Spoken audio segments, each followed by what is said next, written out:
आने पर जवाब देंगे। ईरान का कहना है सही समय आने पर जवाब दिया जाएगा, यानी इजराइल को सही समय आने पर जवाब देंगे। हमें अपनी रक्षा का पूरा अधिकार है, सही समय आने पर हमले का कड़ा जवाब दिया जाएगा, ईरान की ओर से कहा जा रहा है। साथ ही ये भी कह रहे हैं कि हमें अपनी रक्षा करने का पूरा अधिकार है। ये दावे, ये बातें ईरान की ओर से की जा रही हैं। और क्योंकि इस बात की आशंका पहले ही जताई जा रही थी, क्योंकि ईरान के घर में घुसकर इजराइल ने ये बड़े हमले किए हैं। आप समझिए कि 2000 किलोमीटर की सीमा पार करके 100 लड़ाकू विमान वहां आते हैं और हमले कर देते हैं। जैसी तस्वीरें सामने आई हैं, आप देख सकते हैं कि कैसे उन जगहों पर बड़ी बड़ी ऊंची ऊंची बिल्डिंग्स हैं और उन बिल्डिंग्स पर लगातार बैक टू बैक अटैक किए गए हैं। पूरी ऊपर से निशाना लगाकर टारगेट करके इन जगहों पर हमले किए गए हैं। इसीलिए ईरान बौखलाया हुआ है। ईरान का यह कहना है कि आने वाले समय में सही समय पर कड़ा जवाब दिया जाएगा, बड़ा जवाब दिया जाएगा, क्योंकि हमको अपनी रक्षा करने का पूरा अधिकार है।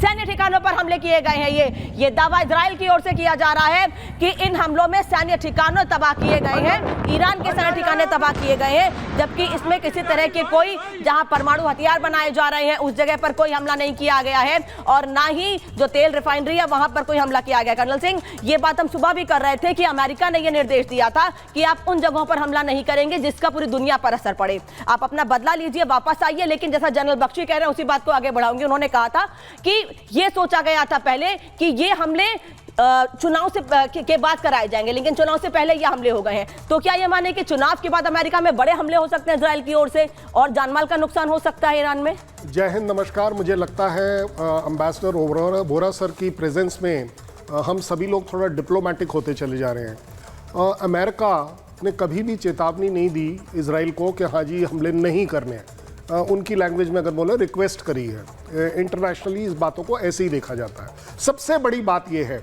क्या हमला पहले होना चाहिए, उसके बाद होना चाहिए, कितना होना चाहिए?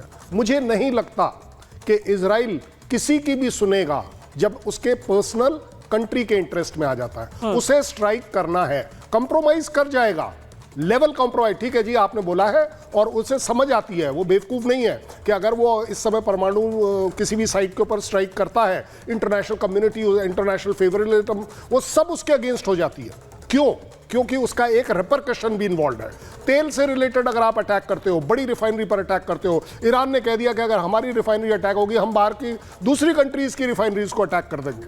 अपने आप में आप पूरी दुनिया में एक ऐसा क्योस पैदा कर दोगे जिसका असर पूरी दुनिया पर बहुत एडवर्स पड़ेगा। ये सारी बातें इजराइल समझता है। इसीलिए उसने क्या किया है, अभी आप देखें, आप जो उनकी जो स्ट्राइक की फोटोग्राफ्स और वीडियो दिखा रहे थे, वो एक जगह बम गिरा और उसके बाद उसकी आग और बढ़ी। ये देखिए, that means it's a logistic base, missile base, ammunition base, मुझे नहीं पता क्या, लेकिन वहां कुछ ना कुछ ऐसा था। उन्होंने एक वॉर वेजिंग मशीनरी की जो फैक्ट्री है उसके ऊपर अटैक किया है। दैट मींस इकोनॉमिक टारगेट भी उसने ले लिया ऑटोमेटिकली। भाई रिफाइनरी क्या था? इकोनॉमिक टारगेट था। उन्होंने लेकर वो वाली जगह एक पंथ दो काज कि ये जो एमुनेशन, ये जो फैक्ट्री है, ये जो वॉर वेजिंग आइटम बनाएगी, वो किसके खिलाफ इस्तेमाल होंगे? हमारे खिलाफ होंगे। सो ओवरऑल अगर आप देखें तो उन्होंने हर एक एम को अचीव किया है। But at the same time ये कहना कि ये अटैक छोटा था, वेल यस, वो छोटा इसलिए लग रहा है क्योंकि अगर रिफाइनरी अटैक होता तो पूरी दुनिया पर असर होता। अगर न्यूक्लियर साइट पर अटैक होता तो दुनिया एक बिल्कुल अलग पलट जाती। उसका जो न्यूक्लियर होलोकास्ट है, उसका वो जो रेजिडुअल इफेक्ट है, पता नहीं कितने साल तक होता, तो वो ह्यूमैनिटी के भी अगेंस्ट चला जाता है। तो ये अगर आप देखें तो इजराइल ने एक बड़ा बैलेंस अटैक किया है। अच्छा नुकसान किया होगा, लेकिन अगर इजराइल की बात माननी है कि नुकसान हुआ ही नहीं है, चलिए सर अगली बार कर लेंगे।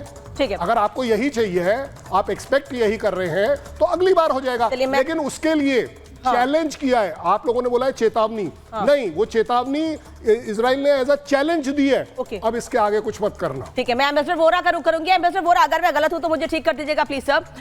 ये माने कि अब अभी तक जो हमले हुए हैं इजराइल की ओर से ईरान पर, या जो धमकियां दी गई हैं अमेरिका की ओर से ईरान पर, इसमें इजराइल का कोई हित नहीं देख रहा। अमेरिका सिर्फ अपना हित देख रहा है कि हमें इससे कितना फायदा होने वाला है, और उसी हिसाब से चेतावनी या रिक्वेस्ट जो भी की जा रही है हो रही है।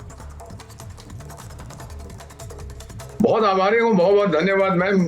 कितने इन डेप्थ आप लोग जाते हैं इन इश्यूज में। Thank you, that's why Republic इतनी शानदार छवि है। और आप तो खुद बहुत पेनिट्रेटिंग क्वेश्चन पूछती हैं।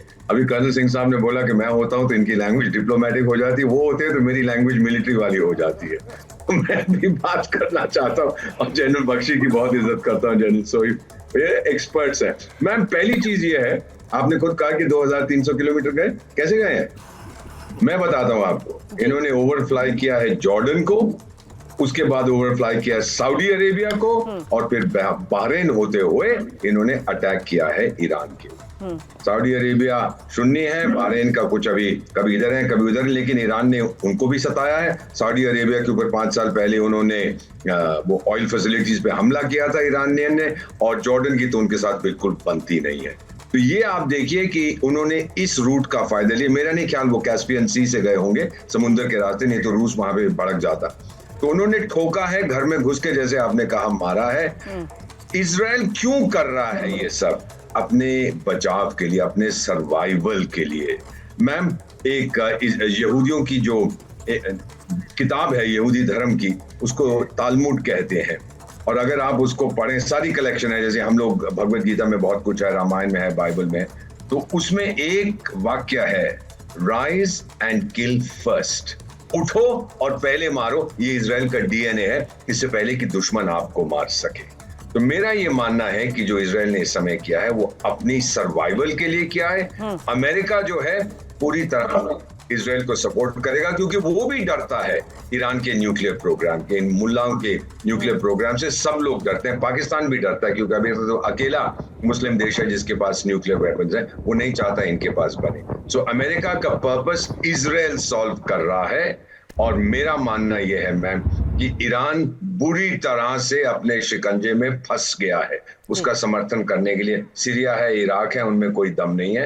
ईरान बहुत बुरी तरह से फंस गया है। अब वो एक अंग्रेजी में कहावत होती है, the tail is wagging the dog. Hezbollah जो उसकी पूंछ थी वो अब ईरान को नचा रहा है। ईरान धमकी देगा, मैं ये कर दूंगा वो कर दूंगा, कुछ नहीं करेगा, उसमें दम नहीं है। किया नेक्स्ट इजराइल कह रहा है मैं सेल्फ डिफेंस के लिए कर रहा हूं, ईरान कह रहा है मैं सेल्फ डिफेंस के लिए कर रहा हूं, अमेरिका कह रहा है मैं सेल्फ डिफेंस के लिए कर रहा हूं, सब लोग कह रहे हैं मैं सेल्फ डिफेंस के लिए कर रहा हूं। अगला अटैक अगर ईरान ने कुछ किया तो वो होगा ईरान की न्यूक्लियर फैसिलिटीज पर। ये इजराइल के लिए सर्वाइवल का मामला है, और अमेरिका बहुत खुश होगा अगर उसकी न्यूक्लियर फैसिलिटीज को ध्वस्त कर दिया जाए। ठीक है, मिस्टर बोरा वापस लौट रही हूं आपके पास। एक बड़ी खबर है, फिर जनरल बख्शी का रिएक्शन लूंगी इस पर। इजरायली हमले में ईरान एयरबेस को उड़ाने का दावा किया गया है। आईएफ ने तेहरान में ईरान के एयरबेस को निशाना बनाया है। इजरायली हमले में ईरानी एयरबेस को उड़ाने का दावा किया गया है।